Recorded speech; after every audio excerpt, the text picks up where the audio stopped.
Hey, how's your first day in the new lab? Are you okay?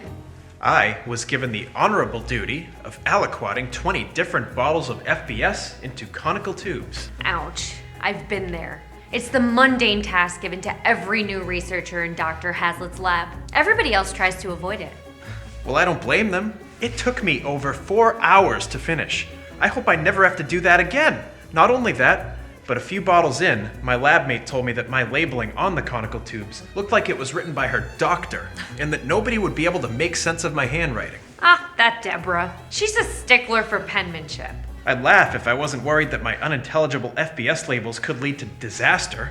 Well, look, you're done, and it could have been a lot worse. How do you figure? Remember Vicky Chang?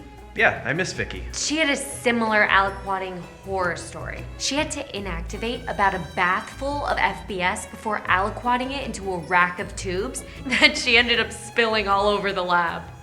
Yep, that is worse. Hey, I have something I want to show you that'll turn your frown upside down. This better be good.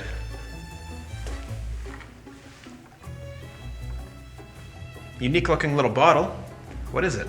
A lifesaver in the lab for anyone suffering from the aliquoting blues, my friend.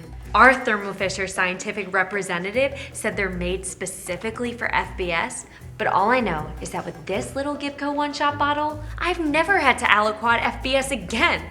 I just get right to my research. No more fidgeting with pipettes and labels? Sounds like bliss. Here, take this pack as a thank you for feeding my cells over the weekend. Oh, and share it with your lab manager. Maybe someday we'll all be aliquot free. Aliquot free. Thanks a lot. Learn more at thermofisher.com/oneshot.